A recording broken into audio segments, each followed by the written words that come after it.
ថ្ងៃនេះមកយល់ដឹងពីការស្នើសុំរបស់រដ្ឋាភិបាលកម្ពុជាក្នុងការចរចានិងបញ្ចុះថ្លៃពន្ធទៅលើទំនិញអាមេរិកបាទ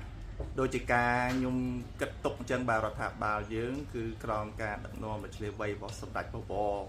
ហ៊ុនម៉ាណែតនឹងឆ្លើយតបភ្លាមបាទឥឡូវនេះយើងបញ្ចុះពន្ធនាំចូលរបស់អាមេរិកពីអាមេរិកមករហូតដល់ពី35%ដល់5%ហើយទំនិញខ្លះ5-10%ដល់5%ទំនិញខ្លះ7%ដល់5%ហើយជាអ្នកទាំងអស់គ្នាបានឃើញនៅក្នុងតារាង19ទំនិញមុខទំនិញដែលយើងស្នើសុំបញ្ចុះតម្លៃ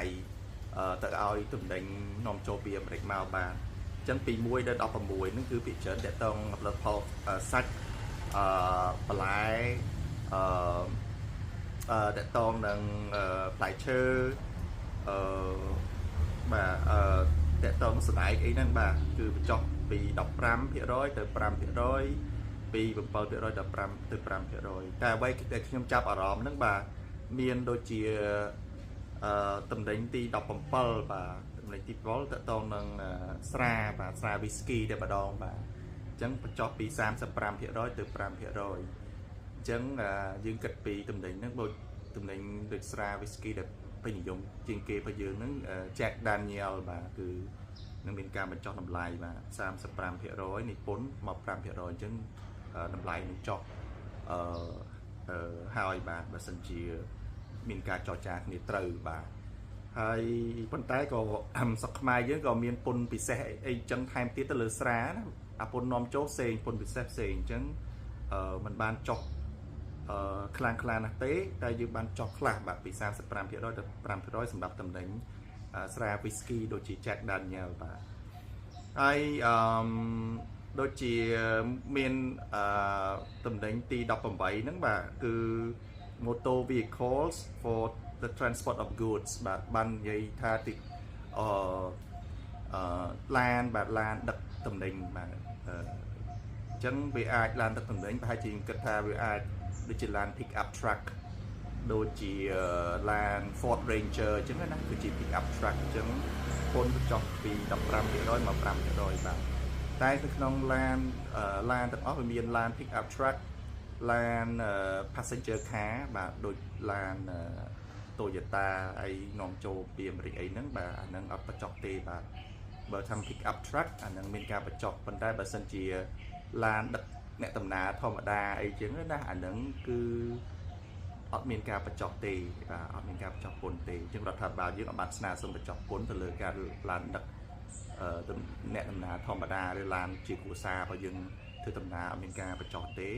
តែបញ្ចុះទៅលើឡានដឹកទំនិញអញ្ចឹងខ្ញុំអាចគិតថាឡានដឹកទំនិញអាចទៅជា pick up truck ដូច Ford Ranger ហ្នឹងគឺអាចមានការបញ្ចុះពី15%ទៅ5%ប៉ុន្តែរដ្ឋាភិបាលរបស់យើងក៏មានពន្ធពិសេសទៅលើឡានដែរអញ្ចឹងគឺដូចជាអត់មាននិយាយខាងក្នុងហ្នឹងមានការបញ្ចុះពន្ធពិសេសអីចឹងណាបាទគឺអត់មានទេហើយ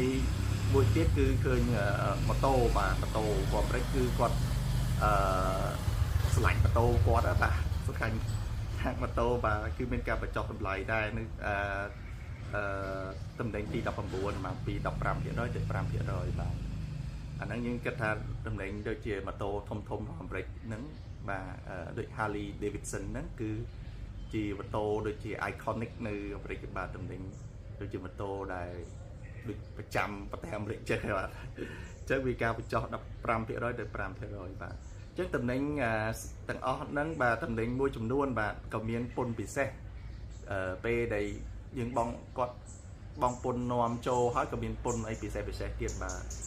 ដូចជាឡានហ្នឹងយើងបងពន្ធនាំចូល35%ប៉ុន្តែពន្ធពិសេសបើឡានដឹកអ្នកដំណើរធម្មតាឬឡានបែបជាគ្រួសារទេដូចជា30%តែបើឡាន luxury ដូចជា Lexus អីនោះជាថែម50%លើកនឹងទៀតបានធ្វើឲ្យពន្ធឡានហ្នឹងវាថ្លៃបាទគាត់តែយើងការចរចានេះគិតថារដ្ឋាភិបាលព្យាយាមចរចាបញ្ចុះទៅលើពន្ធនាំចូលតែមួយមុខទេអញ្ចឹងបើមានការបញ្ចុះក៏នឹងអាចបញ្ចុះបានខ្លះហើយតម្លៃឡានថ្មីដែលនាំចូលពីអាមេរិកហ្នឹងនឹងមានការបញ្ចុះបានមួយចំនួនបាទតែមិនជាច្រើនខ្លាំងទេបើសិនជានៅមានពន្ធពិសេសទៅលើមុខតំណែងមួយ chẳng chia sẻ rốt máu nơi không tầm ninh đang đập buồn bốc miền sạch miền bà lại lại chơi miền sở đại ấy nứng hay nát ấy nứng á dương miền ca phải chọc làm lấy từ đó pram phía rồi pôn nòm chỗ hay cho đôi chỉ pôn nòm chỗ này sra bà sra whisky ấy nứng bà cho pizza phía mà pram hay lan đặt tầm định như chân bị đập pram phía rồi mà pram phía rồi hay lan mà tổ thông bị đập pram phía rồi mà pram phía rồi chẳng chỉ sử dụng những ca sa sông từ được có thả bàm để thao hay bà xin chỉ tay chụp khang đôi chỉ Việt Nam còn bàn sna sông tha còn bật cho mà sông phía rồi từ bờ đòn mà pôn nòm chỗ sông phía rồi hay sna đấy bật cho pôn nòm chỗ bỏ Việt Nam mà sông phía rồi đài và sắp ngay ní ẩm đấy cứ đã pôn tarif បាទពុននាំចូលប្រកួតចំនួន49%នៅមកកម្ពុជាចូលជាធរមានថ្ងៃ9ខែ4នេះ